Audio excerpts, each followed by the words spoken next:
Welcome back to Sledgehammer Horror, guys. I am Ken Sledge. And I'm Ashley Sledge. And let's talk wrestling.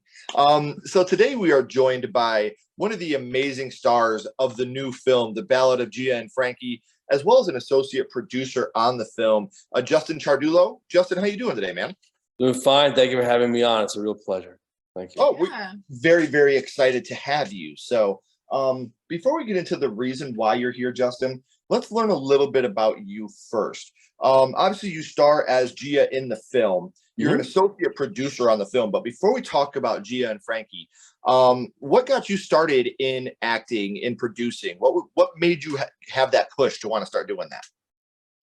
Well, it actually started when I was 3 years old. I was a little boy. I got very enthralled about performing and even directing, producing to a certain extent, because I come from a very charismatic family. My sister too is she's an actress. She was on Broadway in Aladdin. Her name is Lauren Ciardullo. She played Jasmine, the understudy of Jasmine, and she was also an ensemble. So she's also in the business. And so, we were both, my sister and I growing up, were both into all that performing and everything. And I got hooked on wrestling at an early age, at 3 years old.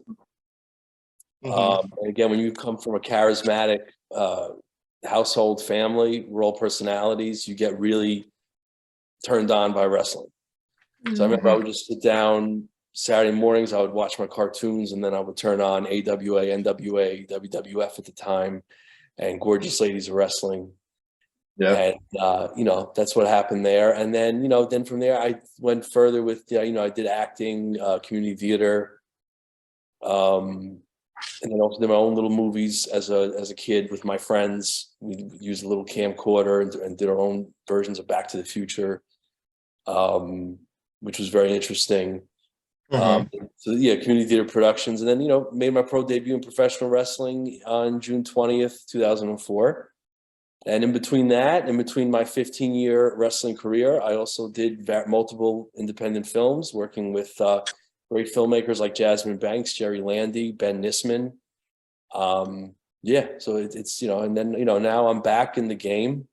Left in November 2018. Didn't think I thought financially there wasn't much in there, but then my friend Diane Revilla, who I just did a movie with in Austin, Texas, Barrio Mansions, said, you should do your thing again. I said, well, there's not much money in this. She said, well, no, the passion's still there, and little by little, finally things came together.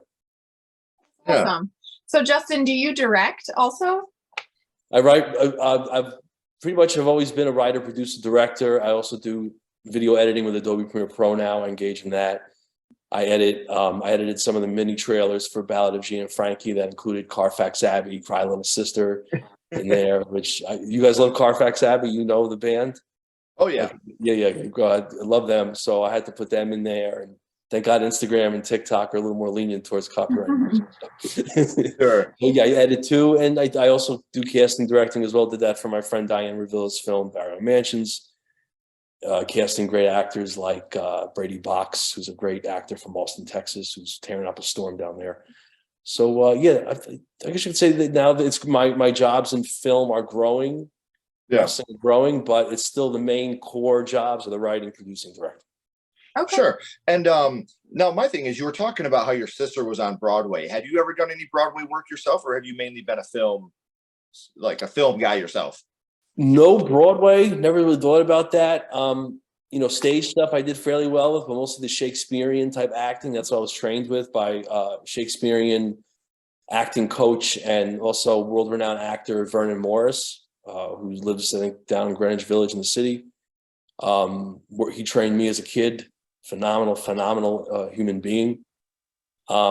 So even though I did stage stuff, I was never really the guy, even though I sing too, I was never really the guy and dance. I was never really the type of guy that really just loved musical stuff. I was strictly the guy that loved to put my heart and soul on the line for mostly the direct acting predominantly. Okay. So do you prefer wrestling or acting more? That is, I would say wrestling more. Okay. I could give you more clarity on that. The reason for that is because with wrestling, I feel like we really a lot of times we could in full circle, let our emotions out the most, which proves why wrestling is real in that regard. You know, and a lot of times we watch wrestling promos and that even exchange. A lot of times we feel like doing that to our boss at our 9-to-5 job, who gets on our skin, and we feel like going out there, getting a mic and cutting a promo and telling him stuff. Oh, I could hit my boss with a Stone Cold Stunner every now and then. I'll tell you that.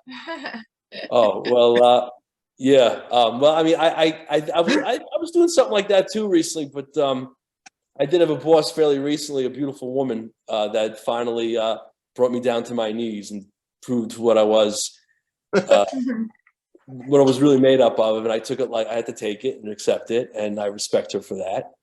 I'll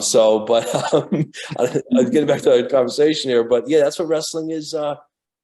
Wrestling is really, it's just really real in that regard.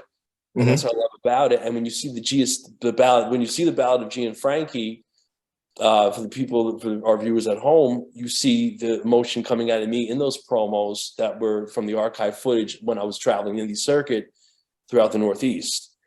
There's a lot of things going on in my life, and I had some tragic events take place in the wrestling industry that happened to me.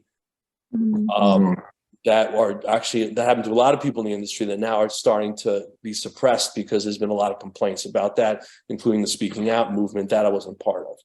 But it's a fun industry, and you know, it just makes us. It's kind of like, you know, we want to be that Batman, we want to be that Superman, and it makes us so invincible. But again, when we leave that ring, we leave that arena, we realize we're not that.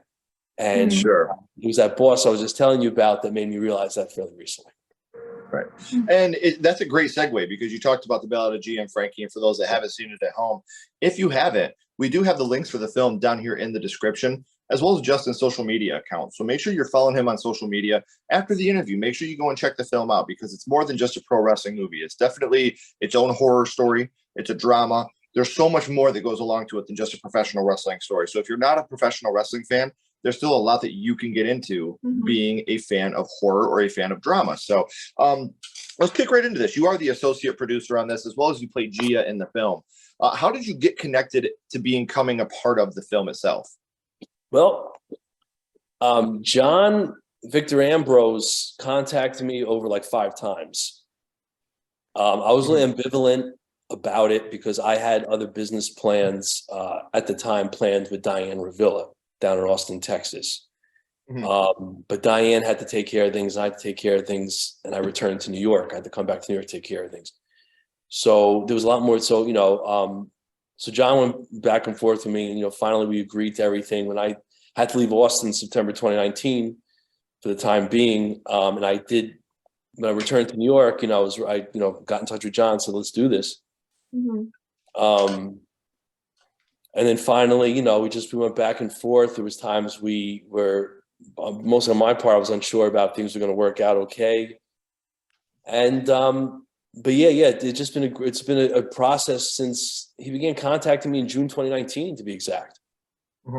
And he sent me an email to an email I really don't look at, email that I rarely look at. So then he contacts my friend Francisco, who's a phenomenal LGBTQ performer, stand-up comedian out of New York. And she called me up and she said, you know, Justin, I got this email from Jambone Pictures. It was like, what is this in reference to? She's like, I have no idea. Call the guy, get in touch with him. And it's a funny story how John got in contact with me. He pretended to be a guy named Jack Ezor from England. And let me tell you why he did that. He did that to surprise me, because we grew up together. I've known him since kindergarten. So he surprised me with that. So here I'm like, oh God, I got a call from England. This is great. This guy from England. I had to tell my Aunt Ray and Uncle Franco I got an England call. This guy wants me from England. I mean, and then he said he lived in Philadelphia, Pennsylvania as well. So I'm like, okay, you know, and I'm spiritual. I said, okay, maybe I should try to get a job in Philly. So in the meantime, while he lives in Philly, then maybe I should move to Philly as well. So let me try to get a job in the meantime, and I'll get an apartment, and we could maybe try to work. So I get an interview for a steakhouse some Brazilian steakhouse. Forgot the name of it, but in Philly. And I love Philadelphia. So I'm in that interview. I go to the interview. I was on time. I paid maybe $25 for parking in one of the lots. They never even had me on the schedule. There's that karma going over here telling you, okay, this guy really doesn't live in Philly. That's how I'm spiritual. This guy doesn't really live in Philly. I'm saying, okay, there's something really weird about this. My interview just got canned. Basically, they didn't even put me on schedule. They said they confirmed it.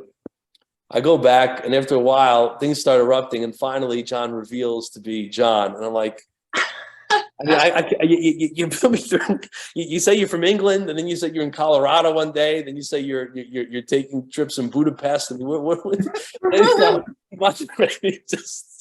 just and that Jack Ezorb name is still around on the Jambone Gmail, but you better take that down eventually. Right. But yeah, it's just so it was kind of a funny thing. He didn't mean it like to be unprofessional. He said, "Let me surprise him." We went to grammar school together. Sure. You know, but it's been definitely a great experience. It's been a lot of trial and tribulations. We still got some, certain numbers that got to be brought up, and numbers are growing a little more now. I'm very happy about that. We've been taking a lot of risks, and to see what works and what doesn't work. I didn't think the Gia Savitz name would be brought back. There was a lot of just internal, external damages done with that character. I could be, to blame for a lot of it. The way I was at that time. But I know it's nice that he brought it back. I mean, we brought it back, and we're just going to keep getting. We're going to try to get strong as we can. That's all I can tell you. Right.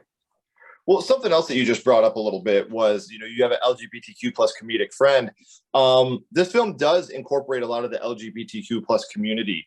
Is that something that was like right off the bat was written into the script, or is this something that as the script developed, this it's kind of essential to the script. So I'm assuming it was there from the beginning. But the character, I came up with the character Gia Savitz. So that day, now I made my pro debut in 2004. And then 2005, I was still doing the same character in 2005, but in January 2005, I came up with the name, the Nomad Gia Savitz. So first I started out as the Nomad when I made my pro debut, and then we went into the Nomad Gia Savitz. And it's an LGBTQ character. I came up with the idea, and I'm not going to go into what inspired me to do it because we have to focus on the promotional and many things. We're going to direct that thing maybe in about a year or so when everything is winding down. But what's so great about that for the LGBT community, it shows how, and I know a lot of them are bullied lately. There's a lot of the community people are still, getting bullied and everything. What that character showed us is that no matter what was thrown at Gia Savitz, I kept coming back for more. I mean, there's a video on YouTube where I get hit in the head by a woman with a cookie sheet. I had a knot in my head. It was also great to also motivate women. If you see that match, it's on my YouTube channel. It's me managing Harlot in NEWA versus Vane, a female wrestler, and Vane's in the comic book. So Vane's in the corner, and I'm cutting a promo, and I'm doing my thing, and also I get in Vane's face, and you could see and Vane's tough. She's legitimately tough. Now she's a mother, but I'm sure she's still tough even as a mother. But anyhow, so tougher. Yeah. So I was coming at her with the promo, getting in her face, and you could tell that emotions were building. I had to turn around, wham! She hit me really hard. The strength on her was just incredible, and I had a huge knot in my head. So not only, I guess what that character was that it was also inspiring for the LGBT community to get tough, and it was also in a cryptic way inspiring for women to try to get them tough and to try to rev them up. And it was scary, maybe in Vane. I know Vane had a tough life, and this could have been scary. Maybe I was bringing things out of her subconscious at the time, because what we do, and we don't really talk about this maybe much as human beings, but we could bring back things in our subconscious. You guys just met me.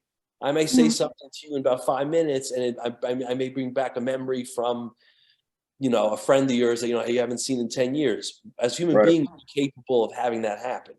Now, Vane did have a tragic life growing up. Now she got herself, she's strong, she's healthy, she's got a beautiful man in her life, two beautiful kids. So it's possible when I did that, when I confronted her like that, it's possible I released something out of her mind that brought her to get this super, because she was, I wouldn't say she was super strong, but when I really set her off at that moment, it probably could have brought back a memory of something, someone, and wham, the strength was just incredible out of her. Sure. So that match is on my YouTube channel. Unfortunately, that match is not in the documentary, but it is on my YouTube channel. And you can see how just tough the Gia Savitz character was, and how, as I said, inspiring for the LGBTQIA community and inspiring for women as well. Yeah. Can you talk a little bit about like where the story came from? Like how you made the story? Well, the story is based on a true story, and the story was very spontaneous.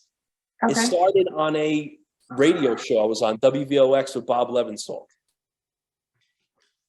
which is a local station, WVOX local station in New Rochelle, New York. Frankie Firestarter, the villain, calls into the show. Says I'm nothing. He says I'm this and that. He says I'm worthless. Curses on the air. He literally cursed on the air, and we had a 7-second delay. And that interview was on my YouTube channel without Frankie's audio though, and you could hear Bob say, "Okay, be careful there. It's public radio. You can't curse like that." But he said the F word on there. So this was legit. The guy just calls in, but I was having fun with this. I was having a lot of fun with this because professional wrestling, now that I feel like drama is reemerging in wrestling. I could tell with watching AEW Wednesday that it's reemerging with MJF and guys like that. But a lot of times with wrestling back then, even in 2014, I felt like there was not much drama or storyline structure. It was just a lot of guys going out there in tights, acting like glorified UFC fighters. And I'm like, so when Frankie calls in, does this thing, I was like, wow, this feels like Sting versus Black Scorpion from 1990 in WCW. I feel like we're and it felt fun. And people were like, you sure this guy's not going to kill you? You should and I was embracing it, having fun with it, to the point where I go on another show, Quinspin, which is a podcast that's still going strong. And I called out Frankie Firestarter to come into the parking lot of the EGW show I was working in Tamaqua, Pennsylvania. I said, I'm tired of dealing with his SH. I'm tired of dealing with if he's got the guts, let's say. And he took it so literal. And now the EGW show ended up getting canceled. And I'm trying to question, was that canceled? That was never brought to my attention, but did that get canceled because I ran my mouth off and they were concerned about Frankie coming into the parking lot? Oh, and you man. can see a still of the Tamaqua parking lot for the EGW show in the movie that I know John, I think, edited that in from Google to just show where I had this idea to have a parking lot brawl or something like that. It got a little out of control with that. I was maybe being a little stupid with that, but when you talk about your passion wrestling and you see that things are not going how it was when you grew up watching in the 80s and 90s, and you see guys just going out there like glorified UFC fighters, when you see something like this, it overpowers your passion and pride. And maybe you get a little impulsive, and that happens. You give emotion more power, impulsivity kicks in. And at that time, I guess you could say that's what that was. But that's Hogan and Savage. That's Michaels and Hart.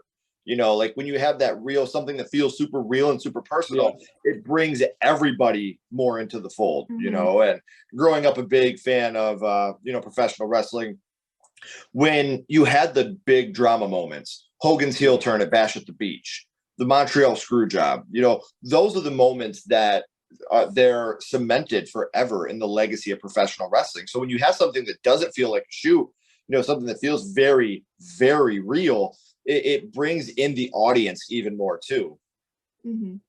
That is true. That is true. I mean, and we need that more. And I feel like now they're doing a little more with that.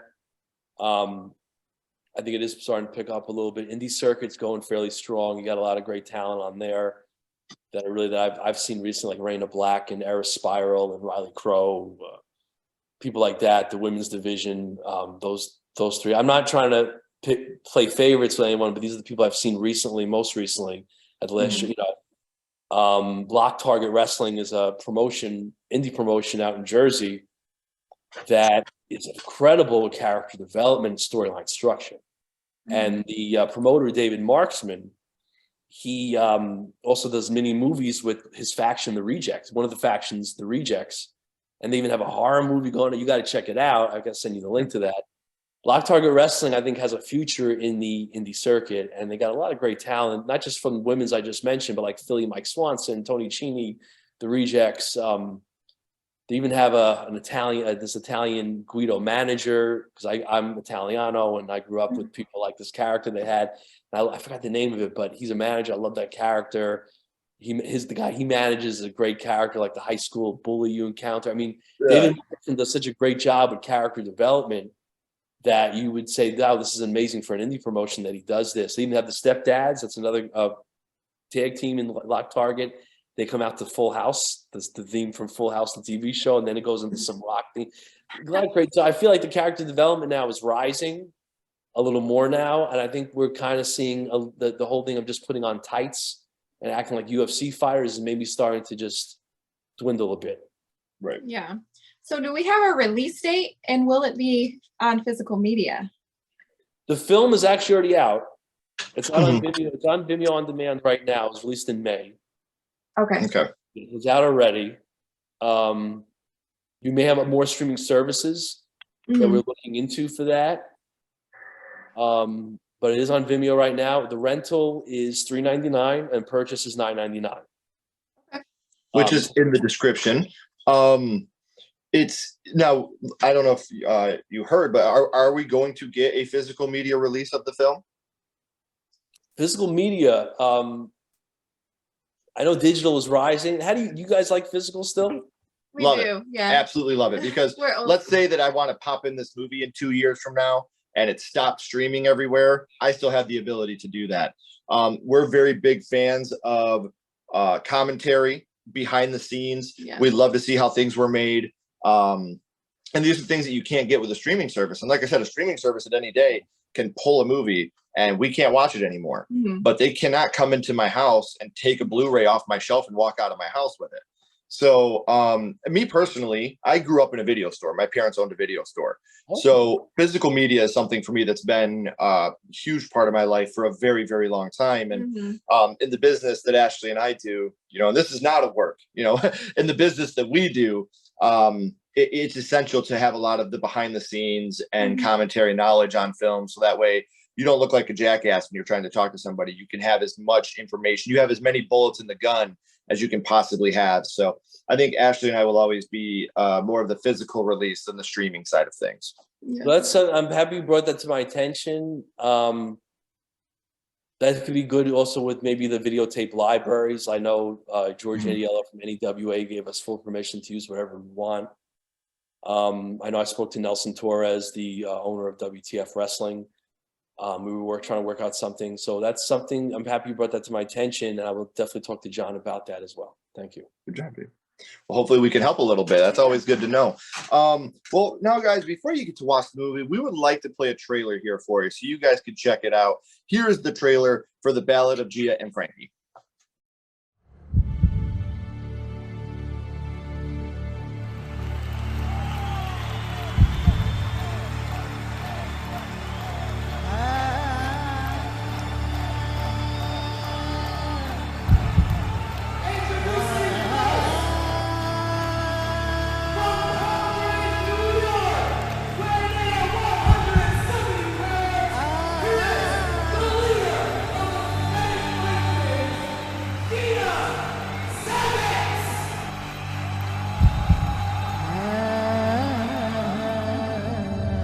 Hello, this is Frankie Firestarter.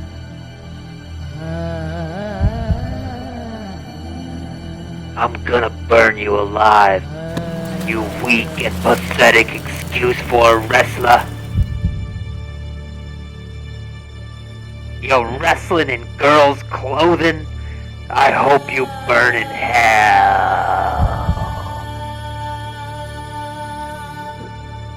There were times where I had to run away.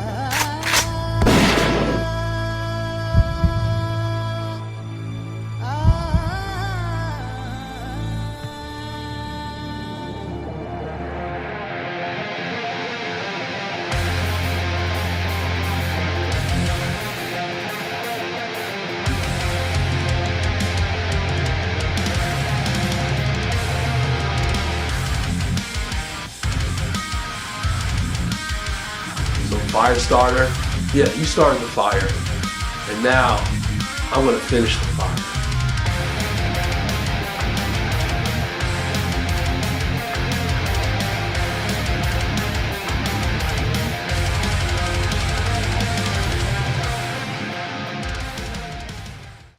So that, guys, that is your sneak peek at the Ballad of Gia and Frankie, the film. But another reason we're here, by the time this is released, possibly they will have a comic book adaptation of this out as well. And growing up, big comic book movie fans, big comic book fans in general. One question I have is, what gave you guys the idea to turn this into a comic book? What made you want to go from film into that level of media? Well, I felt like the social media marketing, I mean, now the social media numbers are getting a little better. I'm happy about that. But when we released the movie, I'm going to be very, very constructive about this. We had a launch party when we released the movie on May 10th of 2022. Launch party didn't do that well. We had a handful of people. And then and the launch party was a very innovative concept that John came up with, which I thought was genius. You get the final trailer, and then from there you get the link, and then you're supposed to go to the website Vimeo.com, Vimeo on demand, and you got the movie there that you can rent or purchase. But we still were struggling with some sales, so we said, okay, let's do the comic book. Let's do this, because at the time we had our initial options. Those initial options, we exhausted all those options, which led to genuine concern. But, this wasn't a wellness check where you exhaust all your options and you have to call the fire department, whatever it is. So, my boss used to tell me that. So this time when we realized with film and wrestling, you never exhaust all your options. You exhaust your initial ones. But then when you run out of those, you have to come up with plan B, plan C. So you need the comic book. This will be a great way. And I feel like our characters, Frankie is a great villain, horror villain. Our target market, Gen Z, millennials, love that. They love characters like that, especially now. They love those demented horror characters. So it's the Frankie would be great for the comic book. Gia is a great character, LGBTQ superhero. We have so many realistic things intertwined with all that. So we felt like this would be the great way as a promotional marketing tool to get ourselves further out there and into the comic book world. And we see comic book fans rising on the social media that are interested in us. We are getting pre-order sales up and running now. We have pre-order now is up on the legacycomics.com website for the Ballad of Gia and Frankie comic book. We got 2 covers. So we're seeing pre-orders rising. We even had Germany bought into the comic book. We also noticed within the comic book community, we have gamers. So I got to when I put my hashtags and I got to put hashtag gamer, we have gamers now following us. And, these gamers are interesting characters. They have unique personalities. They said, I may be a gamer, but I'm a personality too. So it's kind of like gamers are like wrestling characters too. Now, we have and that's the thing, wrestling, comic books, horror, gamers, we all have our own little niche, but it doesn't mean that we don't all love the other forms of media that are out there. We're huge horror fans, but I grew up a huge professional wrestling fan. I got a couple long boxes in the other room full of my comic books. I've been a comic collector for a very long time. So we all have our own niche, with us being horror, but I love gaming. We love comic books. It's the things where you got to find, you can always broaden your horizons to find more things that you can fall in love with. So I believe you had one more question for Justin. So do we have a tentative date for the comic release? It should be out on print like around January, late January, or around February. We got delayed a bit. Delayed a bit, but it should be coming out a little later on in late January, around February. But with all the stuff, we like to correct a lot of things just in case, because we want to make sure our customers and our the people are going to be satisfied. We're very critical. Me, Patrick Hickey Jr. of Legacy Comics, my partner John Victor Ambrose. We're very critical individuals. I can understand that. That's your work. You want it, you want it to be perfect. Perfectionist. Yeah, so we're very, very, very critical, and as a result of that, we want to make sure things are good. And like, you know, when we wrote the first draft of the comic book, for example, you know, we thought we had everything, and then we went back. We thought we had everything there, and we went back to it again. There's been times where I got very passionate in a suggestion document I put together on Google Docs, and I went a little crazy. I sounded like the Waltz director from The Godfather, who flipped out at I got so with the horse got you know, the guy who had his horse head, the horse head. I got crazy like that because you know, we all, I mean, you know, and I know John is, you know, make sure he has to calm me down. You know, so at times has to calm me down. I've gotten much calmer, you know, since then. Patrick is he's like a big kid. He's a mix of Mick Jagger and Paddington Bear, all rolled into. I mean, you know, he does Instagram videos that are hilarious because he's a father and he feels like, you know, and his kids just love him. So we're just an interesting group, but all in all, we want to strive to try to be perfect and for perfection. So if we have delays going on, we're doing that to try to make sure everything is Yeah. Well, and the good thing about that, we talked earlier about how we have the link for the film down in the description, as well as Justin's social media links. We also have the links for the film social media, as well as for the comic book release. So whether it's a pre-order or it's a regular order by the time the episode is released, you guys can have that at your fingertips by clicking the links down in the description. So everybody, we want to thank you for taking your time to watch this. Justin, thank you so much for taking your time to join us. Yes. Everybody, thank you again. Justin, please don't go anywhere. I got a couple more questions for you. Everybody else, as always, keep talking horror. Say who you are. And we'll see you guys soon. Bye.